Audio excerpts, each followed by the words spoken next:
And we made it to Dublin. It's just 4:30 in the morning. It's not too early. I know I'm going to have a chicken fillet baguette. Yes. We're at the U.S. Embassy. We had a little situation. Someone in my group had their passport stolen. The city is 1,000 years old. Wow. It's been around since 988. There's some stuff that's worth just taking on board, you know, but that's my job as a storyteller to try to make it interesting for you. But a couple of things to take on board, just a feel of the city is, this is a Viking city, okay? The Vikings came along and they came up the river here in 988. Again, don't remember any of these dates, okay? 988, on the 26th of June at 2:30 in the afternoon. They basically set up Dublin. So Dublin is not a town that was once invaded by Vikings or anything like that. Dublin is a Viking town, okay? So when you pass through here, there's a few things that will change your DNA slightly. So were you all in Brazil recently, or was it just you, Amber? Just you in Brazil. Yeah. I was supposed to go to Brazil, but it got canceled. Okay. I've been before. I love Brazil. Never been to Brazil. Never been to South America. I've been to North America a gazillion times. Really? Yeah, travelled all over the States, except the West Coast. I never got to the West Coast.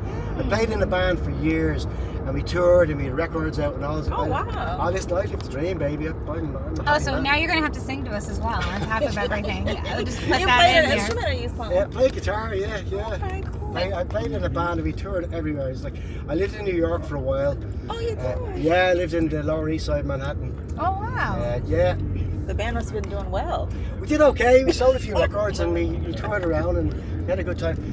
We were quite well known here. What's the name of the band? Well, this is the thing. You see, you would know my band, but you might know my band for all the wrong reasons. Because I personally am the person responsible for allowing Blink 182 to use the 182 in their name. What? Yeah, I am from a band called Blink, and Blink 182 were called Blink. And they came on to us and told us to change our name, and we said no, and they said yeah, we said no, and they said we'll get our lawyers, we said go ahead, and they did, and they lost. So they had to change their name, and that led to us then giving them permission to use the 182. So if you want to make money off a pub quiz night, or whatever way you earn money doing quizzes these days, okay, you're in the vehicle with the guy who did that deal. So I can tell you categorically why the 182 is in that name, because I signed off on it. So whenever Blink 182 or Foo Fighters come to town, I get a phone call for backstage passes. That's really? Yeah, it's cool. That is so cool. Now it did destroy the career of my own. That tunnel over there, you see that tunnel? Mm-hmm. So that goes underneath the city. This is the north side of the city, and that goes right under the entire city, under the river, and out onto the other side where the docks are at the sea. And it's a European Union development. It's been there 15 years or so now, as in they were building it for 10 years and it opened about 15 years ago. But when it opened, some genius realised too late that European trucks couldn't drive through the tunnel because the European trucks are about 4 centimetres generally bigger than Irish and UK trucks. So so they had to shut the whole thing down and carve out an extra. Yeah. Wow. So did they wait? So they did shave the tunnel then? No, they had to. Yeah, at that point they had a giant hole in the ground, and they had it cost like millions and millions back in the day. So yeah, they had to fix it. I was here in I think like 2013 or 2014. Okay. I had my kids with me. I want to say there was like a fairy or leprechaun place. Like it was like a museum for like fairies, and it was like scary though. Well, no, it was like scary. It wasn't like a leprechaun museum. A leprechaun museum. Yes, that's what we did. You know what? My DNA will not allow me to go and see that. No, oh my God, I can't. I don't even know if it's still there. I can't. You know the way you have limits. You know the way you have limits. Like I tell any sort of mad story. But there's a point at which you say, no, can't go along. I go along with some crazy stuff now, you know what I mean? But going along with the Leprechaun Museum, I might just go and try to get over myself, do you know what I mean? Just like lighten up a little bit about that, you know? But it's very popular, and people go, oh my God, have you got a Leprechaun Museum? I go, Jesus Christ. So now we are in the north inner city of Dublin. And I'll show you some stuff that on the face of it doesn't look that spectacular. when I tell you what it is, you'll be taking photographs like a crazy thing. North Great George Street. This was in the 1700s. That's how old the modern city is. This is the richest place in Dublin. Full townhouses. And what to do here is we grab a good example. That there is the James Joyce Centre. Okay. You don't have to blow your mind about James Joyce. I'll tell you a bit about James Joyce, enough that you need to know, you know. But I'm gonna hop out so you can grab a good decent photograph of one of the original drawings. 1, 2, 3, 4, 5. 5-story house, okay? That's the front door. That's the 2 windows. I can tell you for a fact, because I've lived in houses like this, because these are always broken up into apartments and flats and stuff for locals. That house is, what as it is now, there's probably about 10 different apartments in that house. In the 1900s, from the 1850s especially, up until the 1950s, all around that time, this house and all these houses, this whole neighbourhood, that house would have had about 20 families living in it, okay? No plumbing, no electricity, no, right to the smells, right? Oh, wow. Kids sitting out on the street. These houses were falling apart, okay? When these houses were built in the 1720s, 1730s, this was the second city of the British Empire. A lot of Dubliners don't even know that, and the ones who do know it kind of like to forget about it. Yeah, put it underneath the Second richest city in the world. And the money, if you try to buy, there's a lot of these houses now are done up and they're back to their original condition. That would cost 7 or 8 million to buy that house. How much? 7 or 8 million. US dollars. Today? No, euro, which is like 10 million. Which is more. Yeah, it is. I suppose nearly. As is. But that's the sort of money you're talking about. Now the thing about that is, if you see one house that's worth that kind of money, okay, fine. A whole road and another one across the street and a neighbourhood, this entire place was built in the 1700s. All before the 1800s, because what's important about the 1800s is at the start of the 1800s, the economy here collapsed just because the Irish rose up. Right. This was basically Little England, you know. We were going to knock these houses down in the 1920s when we got our independence, because we were like fucking English. Do you know what I mean? Like, built on white slavery. That's the mentality. And only fact it didn't get knocked down was we didn't have the money. And then over the couple of years, from the 1920s, 30s, 40s, when the Irish people started to kind of get to regain their identity, and they realised, Jesus Christ, we're glad we didn't. You know who these were built for? Who? Single, individual, young men. They weren't built for families. Really? These are built for young English fellas to come over to collect rent for, because basically the English kind of, they never quite invaded, but they became the invaders of Ireland. Like, this is where the British Empire started, was here. Queen Elizabeth decided that she wanted to catch up on the Spanish, because she was like, what the hell are the Spanish doing over there in the New World? It's getting pretty hot now. So you can feel free to throw that up and down as you like. So Queen Elizabeth, the first of England, she said, you know what, let's catch up on the Spanish. They're after discovering a whole new world over there. That's basically what happened. So she sent the Brits over. Walter Raleigh went over to America, and he started coming back with bits of, you know, coffee and tobacco and stuff like that. And they were like, wow, where's the gold? And he was like, this is way better. And they were like, no, you're mad, we're going to kill you. But they didn't kill him. Instead, what they did is they took the coffee and the tobacco and all that stuff, and it made the empire like ridiculously rich. And then of course there was the coffee plantations and all that. They were just out of Virginia, all that. But it was her that started that, because you always think the British Empire, it's a very male sounding thing, you know. Queen Elizabeth the first started it, and the guy who came later, King James, like I said, you don't remember any of this. I don't even know how I remember some of it, but they decided that they're going to colonise Ireland properly, because they've been kind of battling with the Irish forever. Always, they'd steal the land, we'd push them back. Basically, she said, you know, this isn't organised at all enough. Let's colonise the place. Let's send in regular people and have troops to support them. And that was the first in modern history. Is the first. Cheers. Cheers. Thanks, Dermot. I have plenty of Irishmen working in the union in the city and the bridges. All they do is drink on How breaks. how did they get that reputation of that? Because it's not a good reputation. You know what it is? It's not entirely unfair. It's we do live up to the cliche a little bit. We work like crazy people, and then we're known to party. But it's from years. I don't want to get you guys all down because you're on your holidays, okay? But it's from years, like centuries of oppression, you know, and it really is that. So a lot of people think because we live right next door to England, like we're not members of NATO. I know Yeah. last night you guys also nearly weren't members of NATO, but like we're not members of NATO. We've never been part of NATO, and we never took part in World War II.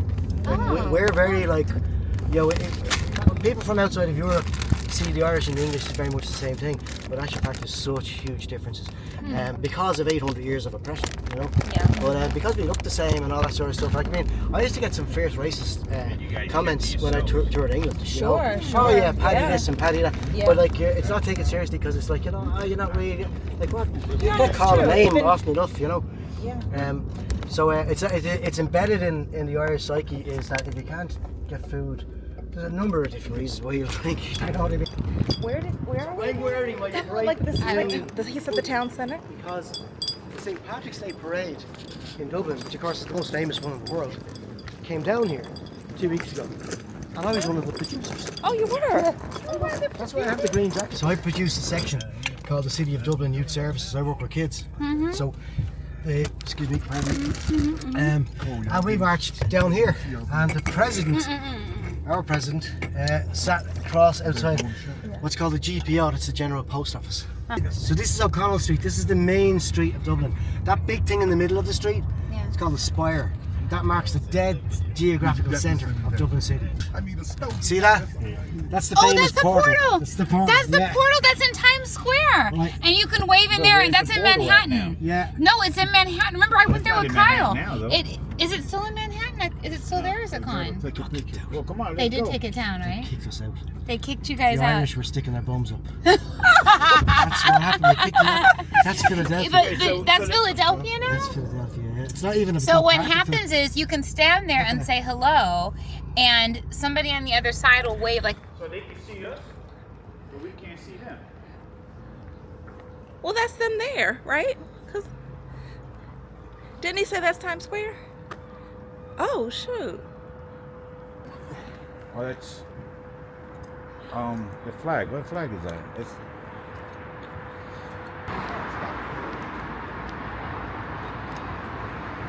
ain't nobody there. There was someone there just now. Yeah, Didn't he somebody wave say at hello. us? Somebody say hello. What's on the other side? No. But somebody say hello, bud. They know.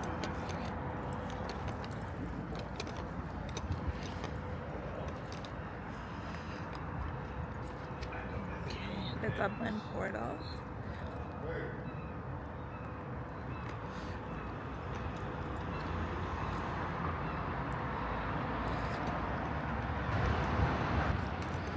You know the driver told me. He said you'd be lucky to get back on the plane.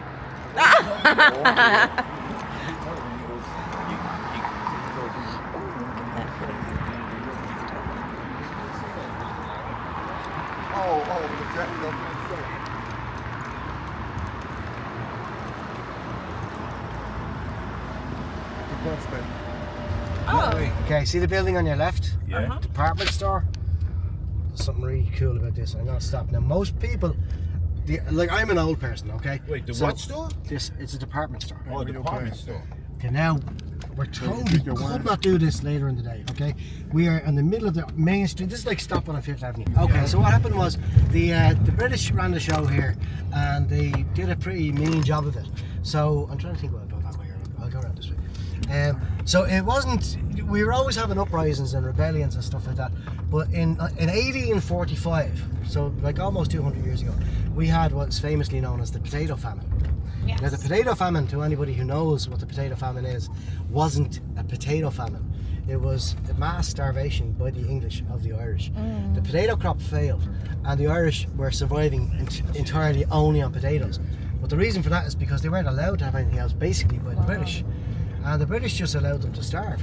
So the population of this country in 1845 was 8 million people. Population of this entire island now is still only 7 million people. So what happened was the potatoes are brought. Potatoes are not from Ireland; they're from Peru. So when Queen Elizabeth started the British Empire, she wanted to conquer Ireland properly. She couldn't figure out how to do it because the Irish kept fighting back. This is 500 years ago, and then she sent Walter Raleigh of, you go over to America and see what the Spanish are doing over there, and they've got like gold and slaves, and also as far as everyone's concerned, the Spanish are living the high life, and Queen Elizabeth decided we want some of that, you know. So she starts sending the English over, and I say to Americans sometimes it's a miracle that America speaks English at all, because we're 100 years behind the Spanish. But that's what she did. So there's no heroes in this story. You know what I mean? This is like, these are all bad people, you know. And Walter Raleigh goes over to America, comes back famously with tobacco, coffee, he's a bit of a laughingstock. But then they realise, oh God, they start the plantations, okay? And England starts colonising America properly. But one thing that Walter Raleigh brings back with the tobacco and the coffee is potatoes. And the people are saying, what the hell is this? And he said, it's called a potato. He said, the thing about potatoes is these things will grow anywhere. They will grow on your head. And they grow in huge numbers. They cost nothing and they're full of nutrition. Okay? So the great thing about this is this will help you with your Irish problem, because that's what they called it. And she said, how do you mean? And he said, well, you know, the Irish keep fighting back. He said, that's because they have to, because they've got nowhere to go, because you're kicking them off their actual land that they're trying to live on and feed themselves and feed their families. If you give them potatoes, then they'll shag off to the west, where the land is so bad we don't want it anyway, and they'll live there and they won't fight back anymore. So the famine happened. Elizabeth got the potato, she sent it to Ireland, and true enough, the Irish started to surrender. They started to back off to the bad land, because the Irish were like, are you telling me if I have this field here, you will shag off and leave us alone so myself and my kids can live in peace? And the Brits were like, yeah, you go on over there now, little Irish man, and you have these potatoes. And they did, and it worked. And it worked so well that from when potatoes were introduced to Ireland, in the following century, the population of the poor Irish grew by 1 million. It completely backfired on the British, because the whole idea was that the Irish would just shag off to the west. Because of only eating potatoes. But yeah, they just were eating so many potatoes they could afford to have a family of 10 kids. Because there's ways to make different dishes that you have to be creative. I have to admit, potatoes are nice. Do you know what I mean? Yeah, you know, like a bit of a potato. Potato pancakes, you can hash make browns. Potato pancakes, I didn't even thought about that. Farls. Potato chips. So all that stuff. So the Irish population was growing and growing, and then 1845, the biggest problem with that was, however, because the Irish became complacent, because they had their potatoes, they didn't have to deal with the English anymore. The English kind of stopped shooting them, more or less. And then the Irish said, well, you know, you grow after a season, a harvest of potatoes, you've got too many potatoes. So what do you do with the leftover ones? Well, you go down to the market and you swap them out, get a couple of chickens and a goat and whatever, you know, and the potatoes became currency. That's what the problem was, because the Irish had just fallen for the old trap. Do you ever work for yourself compared to having a boss? So I worked in a job for years where I had a boss, and I left. I was very lucky and I opened my own business. Great. And then when I had my own business, I got one customer, and the customer was so big that they became my only customer. You know that trap?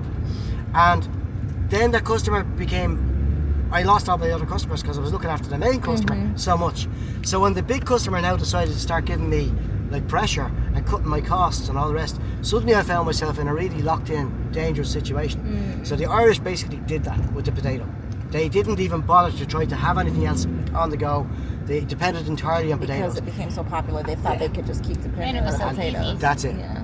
And then in 1845, the potato crop failed. And it failed by 30%. So it wasn't a complete disaster. Was there a reason why it failed? It was think of climatic? it was a virus. Okay. And it affected Denmark, it affected America. But in Denmark and America, they just did what we did in COVID. They just locked the potato down. They isolated the thing.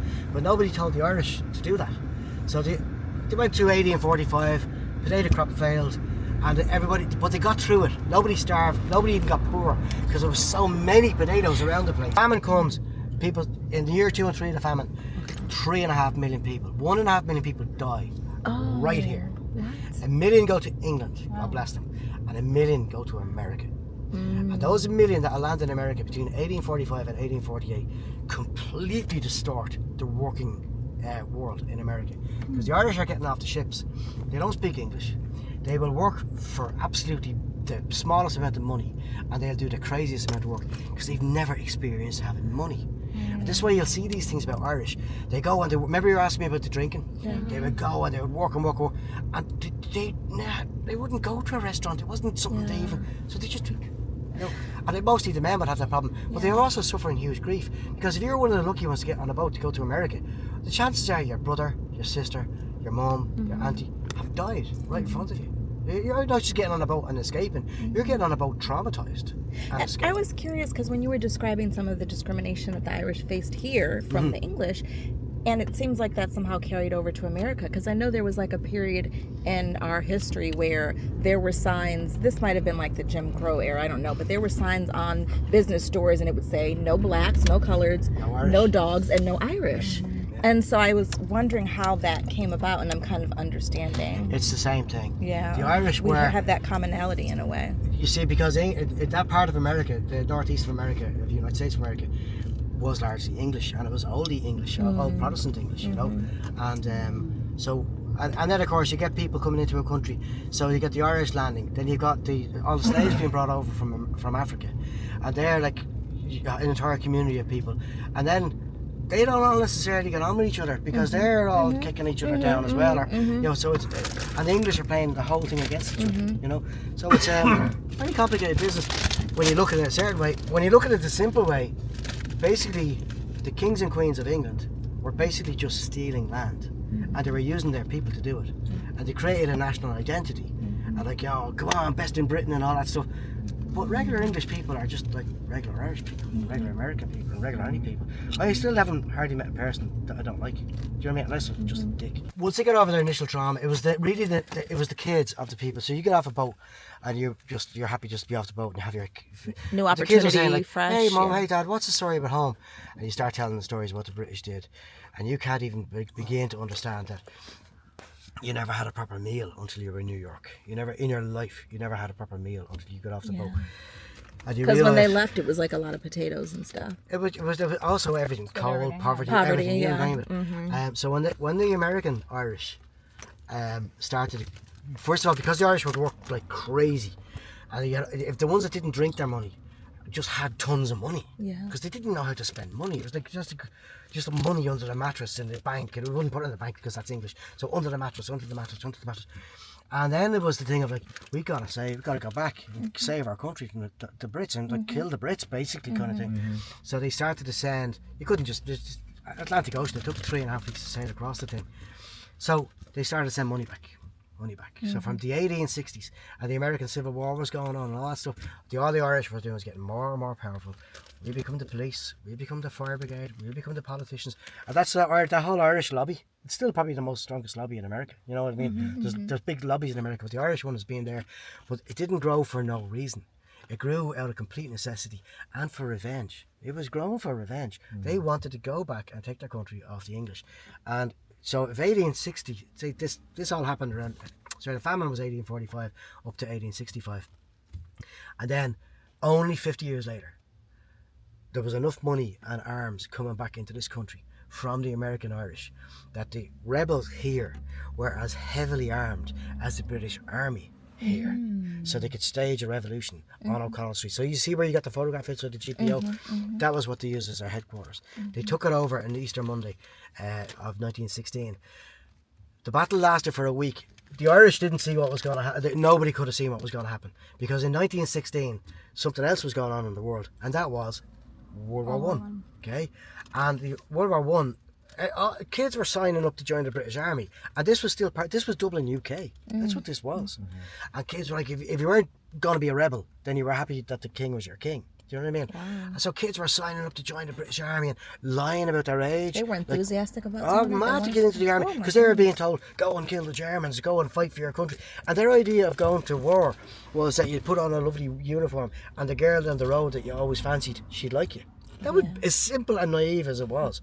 And kids are putting on uniforms and going out and get a gun and all that stuff. You go marching and be in the army. Like, it's what every father and every mother wanted a kid to be, either a soldier or a priest. Temple Bar, people! Yay! Oh, this is such a beautiful neighborhood. No, this is Temple Bar. This is Temple Bar. This is just like a really trendy, it's like the village. Yeah, see, look, Temple Bar Hotel. There's loads of cool things about Temple Bar. First thing is, People think the Temple Bar is a rip-off.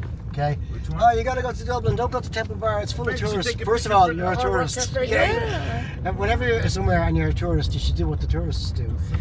Second of all, it's not a tourist trap. It became a tourist attraction. Yeah. Whenever you see anything to do with Dublin, this is what you'll see. It's all lit up in red in the daytime. We're now this laneway. We're on. This is like the lane. This is where it all started. This is where all the bands rehearsed.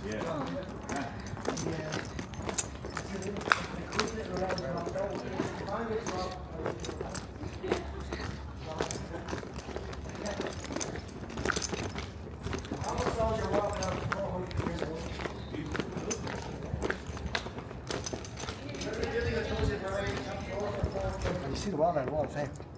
This is where all these, that's recording studios in there, okay? Shit, I didn't even see that. Underneath the recording studios, there's a lane that comes under here. There's a recording studio right under here. Oh, no way. Rihanna did the vocals for the song she did with Eminem, Love the Way You Lie. Oh, And I have another bad story for you for the Halfpenny I Bridge. totally want to hear a story about Okay, the Bridge. you need a photograph with me on that bridge, okay? Okay, I can't wait to hear Yeah, what and it's gonna blow your mind. See the lanterns, the 3 lanterns? Yeah. So when you stand, obviously, you stand here, you'll get them in parallel. You just get them. So that site, that bridge, is the single most romantic place in Ireland. That's if you count romance by the amount of people who get engaged to be married on the bridge. And you'll notice there's no locks. People do put love locks on the bridge. Every week the corporation comes down and takes the locks off.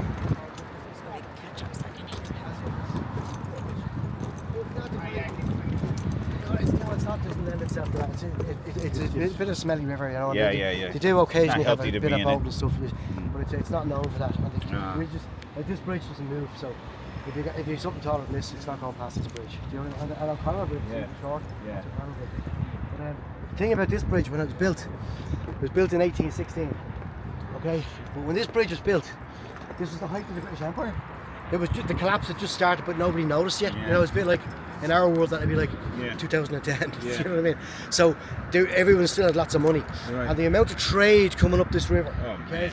coming to here, and what was on that side was all the fruit stores and the trading meat docks. markets and all that stuff.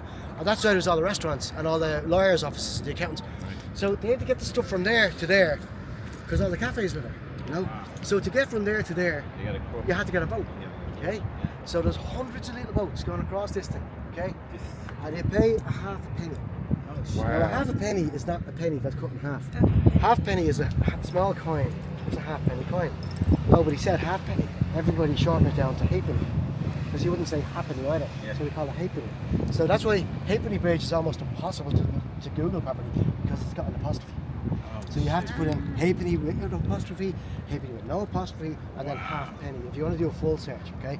So one of the boat owners, like literally hundreds of boats crossing this every day. Just all go the from time. here to here. Out here. You go to, and then you can't see now because it's dark, but there's little concrete steps go down the side of the walls, okay?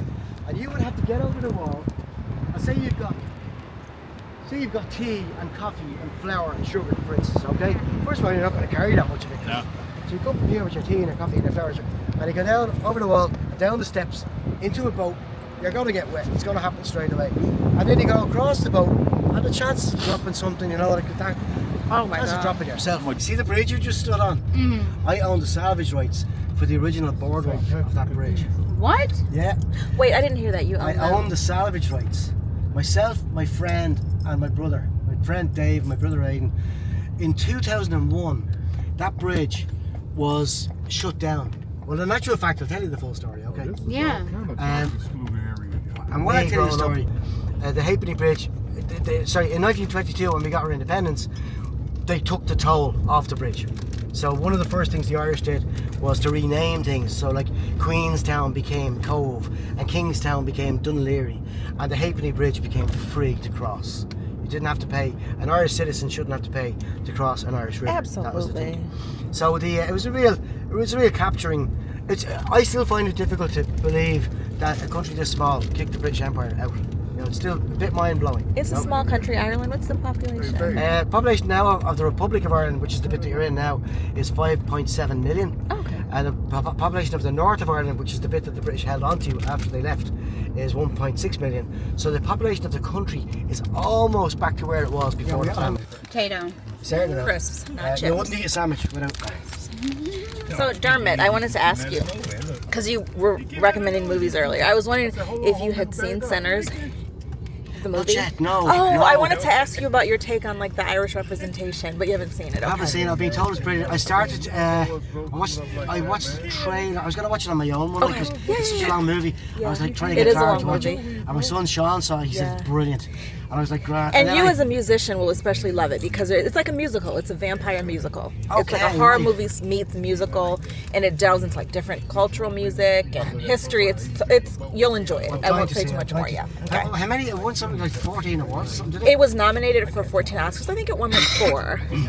Yeah, so it was I really wanna good. There was a really fun scene where I don't want to spoil it. This won't spoil it. Yeah, This no, is go just ahead. the vampires were of Irish ancestry, and there was Okay. one musical scene where he did like an Irish jig dance, and he sang "Rocky Road to Dublin," and that was one of my favorite scenes in the movie. Okay. Yeah, I was hoping you would reenact that for us if you had seen it, but you haven't, so you're off the hook. Road to Dublin. Duppy-duppy-doo. I don't know the rest of it. I know that- I know Just that teasing. much. I'm kidding. Oh God. That was my favorite scene, though. St. Patrick's Cathedral. My first time ever going in there was only about 5 years ago. That's no joke, okay? And the reason is, I know the history of the English and the Irish. I know all that. And I walked in there, and what's in there is a full celebration of Englishness. It's mind-blowing. And And St. Patrick's St. Cathedral, Pat- English 'cause history, mercy. amazing thing. So we all have this debate about pulling out statues and what statues should go, and I believe that some should go. You know what I mean? And other ones should be kept, or whatever. But you walk in there, and some of the stuff on my first impression was offensive. Like I was just offended. I was like, what the hell? Union Jacks celebrating the invasion of China. Do you know what I mean? Celebrating the invasion of Afghanistan. Oh yeah, in there. And to the fallen heroes of Afghanistan. This is like the British Empire sent their troops, kids, out to kill other people, and then put up, when they got killed, they put up a monument in the church. Holy shit. And I was like, this is Like honoring it. But do you know what they've done in there? They've decided to just let it be. It's like, there you go, you walk in, this is what happened, this is, and it's still a church, because it still has mass. As a matter of fact, it's got the oldest choir in Ireland is in there. But there's a certain amount of growing that I did from going in there. Yeah. It's just like, okay, right, I don't always have to see everything. I don't always have to be right about 100% of everything all the time. Right. This is, and I'm sure the people who manage that also are aware. But there's some, it's honestly, I took offence. It's Right, hurtful. right. And so I've been in there a few times, and then once I got through that bit, Yeah. then I was able to appreciate. Yeah. There's 800 years of history in there, and it's never had a fire. It's never been damaged, so everything is in there. It's still there. It's fascinating. It's really great, but you do have to put yourself a little bit on the shelf. You have to kind of get over yourself a little bit when you go in. Yeah. But I did it, and then you're able to kind of appreciate. Oh my God, 800 years. What happened 800 years ago? No, it's better than that. They have like there's a door that they have, and it's got a big hole in the door, and it's like, this is the original door from the battle from the Fitzgeralds and the Butlers, and the Fitzgeralds had been beaten back to this place, and the Butlers had them surrounded, and the door.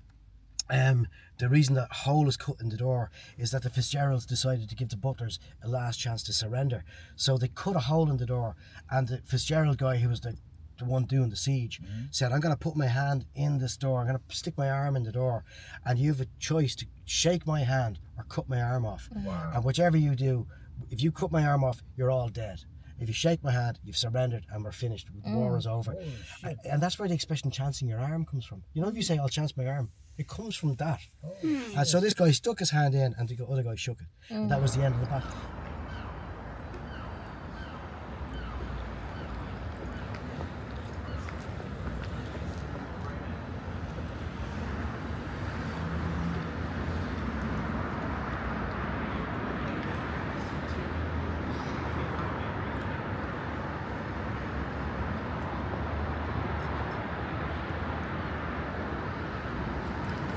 See when that was founded? This is the St. Patrick's School Choir. 1432 AD. That's almost 600 years. in 6 years' time, they're celebrating their 600th anniversary. This is all original. Oh, I'm so glad you touched that. I touch the walls. Just I touch always it. do. Yeah. Oh, everywhere I go, Yeah. I feel it. Yeah. You know, that's incredible. See, it's a fascinating thing because Dublin is so old. Yeah, and yet it's so new. I mean, that's a 600-year-old choir. And it looks like it was built not so 20 years ago. Yeah. So. And you're in a city And that's. the original door. Yeah, I don't know if that's the actual. They probably It's certainly the refurbished original. it. By the way, as I'm telling you this story, we're driving through the oldest modern neighbourhood in Dublin. This place is called the Liberties. It was built largely by Arthur Guinness. Okay, 250 years ago, 1759 and upwards, so almost 300 years ago. See all these houses, tiny little houses. These houses sell for 600 grand each. Any relation to Wow. Guinness beer? Oh, it is Guinness beer. Okay. This is Guinness beer. This is where it all started. But this whole neighbourhood, Arthur Guinness created the middle class in Ireland because before he existed, there was basically the English and then all the poor Irish that the English were trying to kill, basically. Arthur Guinness invented this drink. Well, he came up with the formula for a drink. Now, the reason the drink was so popular isn't because it's nice. Because if anybody here has tasted Guinness, you know it's not that nice when you taste it the first time. We always say it's an acquired taste. But once he got the formula right, and I'll tell you why why they needed that in a second. Once he got the formula right, he suddenly had a hit single. It's a very popular beer in the US, that's he for was sure. like, man, he immediately had a supply problem. So what he did was he decided he was going to get the best staff in Europe. He was going to pay all of the staff in Ireland such an amount of money that they wouldn't leave him. So once he trained the staff, they'd stay on because it was famous that staff would go back to the fields, you know. So it became quickly known that Guinness were paying over the odds for workers. They were also, he created lunch times, weekends, 2 weeks holidays paid, and then the biggest thing he created was subsidized housing. Oh. That everything we just drove through was all built by Guinnesses. Okay. This is the Guinness factory here. So that was the first time there was subsidized housing in Ireland? Yeah. Okay. Yeah. It blew everything away because Ireland was still, people were fighting kings, queens, all the rest of it. And a man came along, which is a bit like what Henry Ford did in America. Like an individual came along, or Elon Musk even these days, I guess. Like, basically people who change society who aren't politicians. You know, Yeah. So Arthur Guinness was definitely in the world one of the first people to be able to do that. But he also had a moral compass that he wasn't all about the money. So he reinvested everything back into the city. Oh wow. So he was a good person. He So was a thank really God, good yeah. person.